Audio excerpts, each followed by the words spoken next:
What's up, y'all? It's TJ with Fake It or Make It. Today we're going to do an unboxing video of the DeWalt 20-volt XR brushless 18 gauge brad nailer. Before we get into the unboxing part of the video, I wanted to give a few reasons as to why I made the upgrade to a battery driven brad nailer. So for years I've used this Harbor Freight Central Pneumatic 18 gauge brad nailer. It shoots 1/4 inch crown staples and 18 gauge brad nails. It works great, but it does have a few issues. This round wire that it uses for the firing safety really easily dents the wood surface, so that's just something else that you have to go back and contend with while you're doing your finishing. Also, the countersink is kind of hard to adjust to get that sweet spot of just below the surface and not tearing the wood up. But if you're on a budget, this thing is a great option. And I can't seem to kill it no matter how much I use it. But due to the fact that it has this safety that has a really big tendency to dent the wood, I mostly use this to shoot staples, because when I'm using staples, it's not really going to be in a finished application and it's going to be hidden, so I don't have to worry about it. But definitely a good option. I was gifted this DeWalt 18 gauge brad nailer, and this thing is awesome. It doesn't require oil like this one does. It has a cool hook on it so that you can hang it off your belt whenever you're not using it. It's just a really neat little gun, and it works great. I have no issues with this at all. And it's about maybe 2.5 times more than the cost of this one. So if you already have a compressor and you want an upgraded brad nailer, this is definitely a good option. But the problem is I still have to hook a hose up to it, and you have to have a compressor present at the job that you're doing. That's where the DeWalt battery brad nailer comes in. When I'm doing projects over at the house, hanging trim and stuff like that, I have to drag that heavy compressor and the hoses over to the house and plug the compressor up in the house where I'm at, listen to it run while I'm working, and trip over the hoses while I'm doing the job. So it's just a hassle. This mostly is an upgrade for convenience. This and this are totally fine. So if you have them, there's nothing wrong with them. This right here was pretty expensive, but if you don't have a compressor already and you want to get a brad nailer, you could save the money on the compressor and get a setup like this, and you don't have to deal with a compressor or a hose or anything like that. You can just get this and run battery driven tools, because you can get battery powered framing nailers, you can get battery powered staplers, you can get battery brad nailers. Pretty much anything you can think of can be run off of a battery, and you don't have to have a compressor to run them.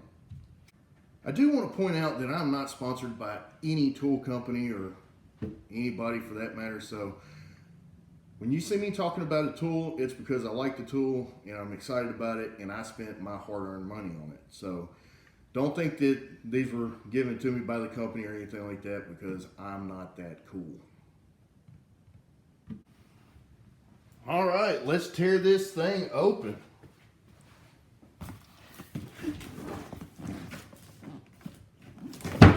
Sweet, I'm excited. Y'all excited? I'm excited. I can't wait.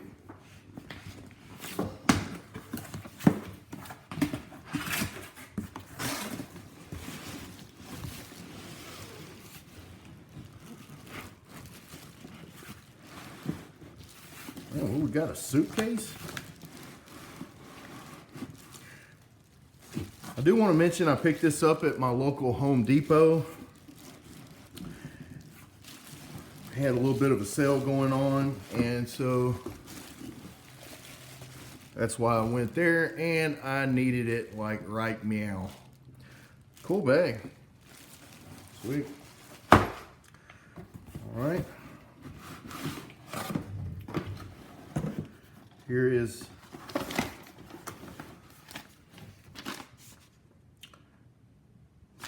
whatever that is, paperwork, the owner's manual. Yeah, and the gun itself. Oh yeah. Look at that bad boy there. Yeah.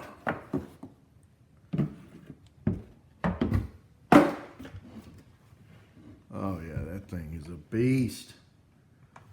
Look at there. Now I will say, just upon first looking at it, there is a huge difference in size when you look at them side by side. I don't think that's going to be a problem for what I'm doing. Some people may not enjoy the larger footprint at the sacrifice. You know, you're sacrificing, you know, a smaller footprint to do away with a hose. So it's kind of push and shove. I have both now, so you know, if I get in a bind and I need something a little smaller, I can just switch over to this. That's not a big deal. And if I'm working here in the shop, I can have this set up with one length of nail, and I can have this one set up with another length of nail. All right, get back to the video here. We got another hammer, another belt loop hook. Hang it off your pocket or your belt. Very cool. Very, very cool. It's a little hefty. Maybe here in a second we'll get the scale out and see, because it's quite a bit heavier. This one, the battery powered, is quite a bit heavier than the pneumatic, which I figured that. All right, we got a little bit of stuff left here in the box.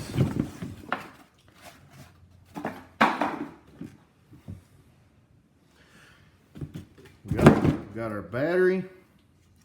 This is a 20 volt, 2 amp hour battery.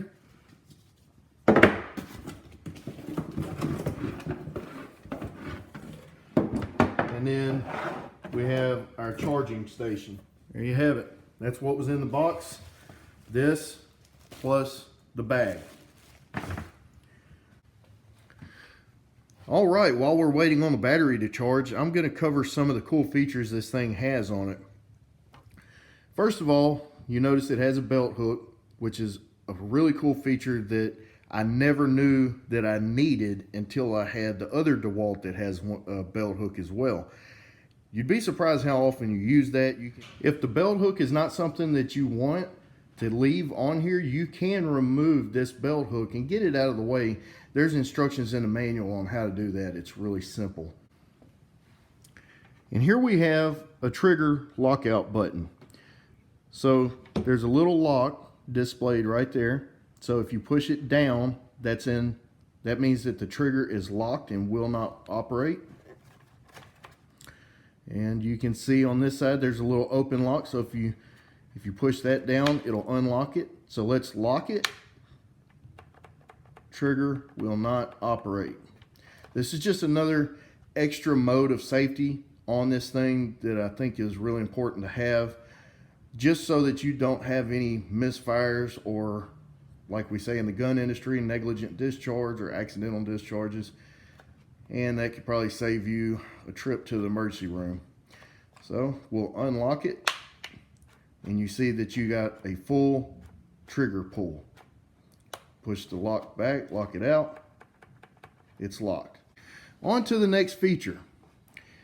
Here at the bottom of the unit, you'll see this switch with 3 nails showing on this side, and if you move it over to this side, you see 1 nail showing. With 1 nail showing, that means it's in sequential actuation. On this side with 3 nails, that means it's in bump fire mode. And here shortly, whenever the battery finishes charging, I'm going to demonstrate that so that you can clearly see what the difference is between these 2 modes. Another cool thing about this particular brad nailer is it has a dry fire lockout system. So that means that it will not fire if there is no nails present in the magazine. So when you run out, it won't work. That way you're not just sending just the countersink into the wood with no nails, and that keeps it from tearing up the gun itself. Just let you know, hey, I'm empty, I need some more nails. If you're like me and you've always had nailers that required oil before use, it does take a little getting used to not having to oil your nailers before you use them. I actually nearly messed up a perfectly good DeWalt finish nailer, not that one there, but another one that I wasn't thinking, and I put oil in it and the seals got all kind of gummed up, and so it was just a bad deal all the way around. I managed to clean it out and fix it. So just remember that there is no reason to put oil anywhere on this particular one. Most of the time, if you have a nailer that does require oil, it'll say it somewhere on the unit. See how it says oil right there? So just keep that in mind, that you do not need to lubricate this DeWalt battery brad nailer. Here we have the countersink adjustment knob. This makes it really easy to adjust how deep or how shallow you want to send the countersink to nail into the surface of the workpiece. If you turn it this way, turn the knob this way, that's going to make it deeper. If you turn it that way, it's going to make it shallower. So that just adjusts how deep the nail is going to sit below or above the surface. And it's really easy to turn, which is really nice. Right here we have the stall release lever. So if this thing does jam up and the plunger, the blade, the driving blade is stuck out and won't come back in, you can actually pull the battery off of this thing, clear the jam, and then flip this lever and push the blade back in so it can reset itself. It's got really good instructions on what to do should you encounter a jam with this particular nail gun. If you notice here on the nose safety here, you have this clear bumper that makes contact with the workpiece. And then if you look over here, you have some spares. So DeWalt actually had the bright idea to consider this a consumable piece, so that after a while and over time, this will wear out and you'll have two spares, which is really cool, because some of the other ones that I've seen, it's just a piece of metal that's rubber coated, and that metal on that bump safety starts to eat through the rubber coating, and so you really don't have a way to fix that. So what DeWalt did was they made this a consumable part, so once this wears out, you can pop it off, put a fresh one on, and you're good to go. Really a cool idea. All right, last but not least, we have these two LED lights down here on the bottom of the unit. These LEDs serve a few different purposes. One is they act as headlights so that they illuminate the area that you're going to be nailing if you're in a corner or in a dark spot that has a lot of shadows. Also, there's a stall indication light, so if you have a jam or something's up with the gun itself, it will let you know. And it has a low battery indicator light as well in there. So these lights serve a few different functions, and that's pretty neat, so that you can always stay on top of how the gun is running and how it's functioning. And if you encounter something and you're not paying attention, that light will let you know what's going on. On the back of the battery, you'll notice there's a little button with 3 little LED lights. That's your battery level indicator. Whenever I pulled it out of the package, it had 1 bar of charge left on it. I put it on the charger. It took probably about 35 or 40 minutes to get to full charge, and now all 3 LED lights are lit up, so it's at full charge. Now we're going to get into a little demonstration. We're going to put the battery on, slides in from the back, snaps in place. There's a button right here that you hit. You push that and slides the magazine open. We're gonna hang some door trim around the shop door out here, and first we're gonna put some 1-inch 18 gauge brad nails in it. You slide them down in there, push them up, make sure they're all the way up, and carefully slide the magazine closed, and it snaps in place, and it's not gonna come open if you make it snap. And we'll do one side of this door in bump fire and one side in sequential. So the first one we'll do is sequential.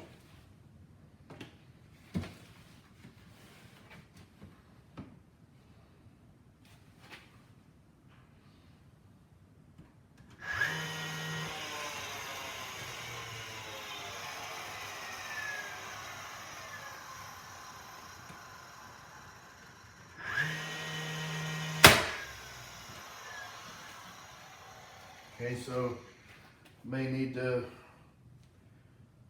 adjust my countersink down a little bit.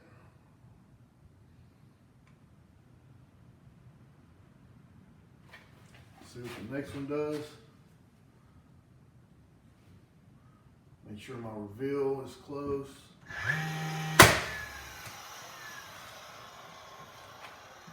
Oh,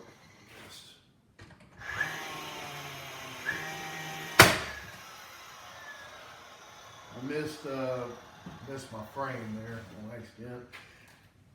It's gonna take a little getting used to figuring out where the nail is gonna come out. I wasn't paying attention.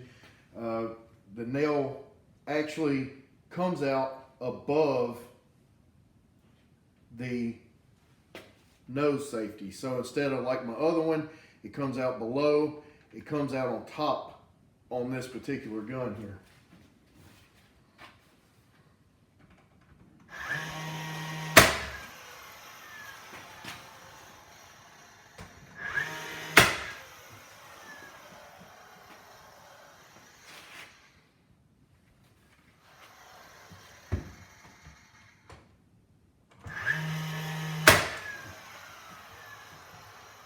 So that's not too bad. Now let's do bump fire on the other side. Now we're going to switch over to bump fire mode and give that a try. Again, get my reveal right. And I need to do something, so I'll hang that on my pocket.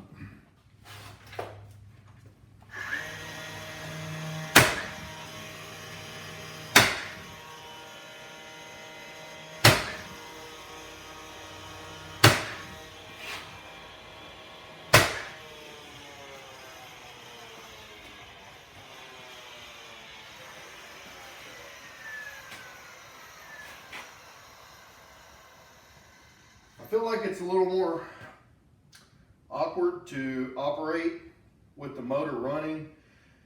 You lose a little bit of accuracy. The most I've ever used a nail gun in bump fire mode was using decking staples to put roof sheets up, or a collated nail gun to put siding on. That goes really fast, and in the instruction manual it said that the bump fire mode on this particular brad nailer is better suited for shorter nails like 1 inch, 5/8, 3/4, stuff like that. So probably we'll stick to using it in sequential mode just because it's a little easier to manipulate and have better accuracy.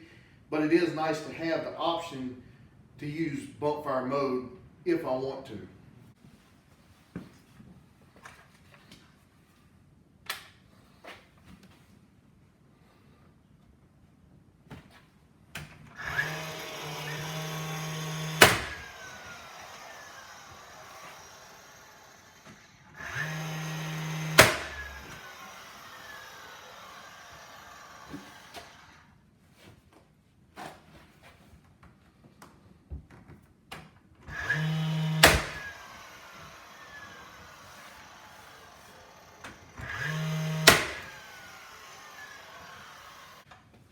Now I'm going to switch over to some 2-inch 18 gauge brad nails.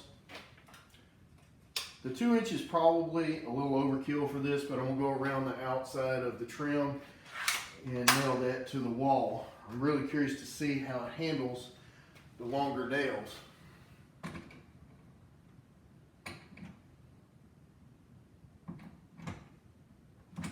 Oh, put it back on fire. I had it on safety.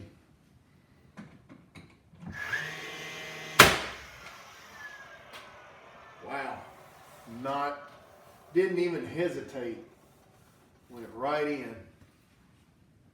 Probably could adjust the countersink just a little bit.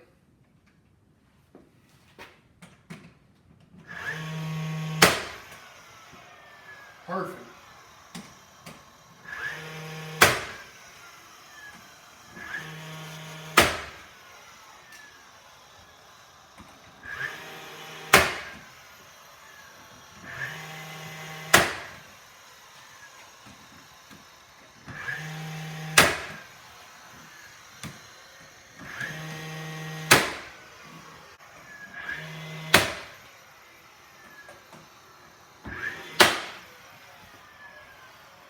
Oh yeah, that works like a charm. Awesome. That's great. I'm really stoked about this. This is really cool. It's going to take some getting used to, but this thing is awesome. Really awesome. All right, y'all, that's it for today's video. If you would, down in the comments section, let me know which one you prefer. Do you prefer a pneumatic brad nailer, or do you prefer the newer battery style brad nailers? If you like the video, be sure to hit that like button so I know that you're enjoying the content. And every week I seem to be getting new subscribers, and it really pushes me to want to put out new and better content. And if you don't want to miss any videos from Fake It or Make It, be sure to hit that bell so you can get notifications when new videos come out on the channel. Hey, I really appreciate all the support. Y'all be safe out there, and y'all come back now. All right, y'all, that's it for today's video.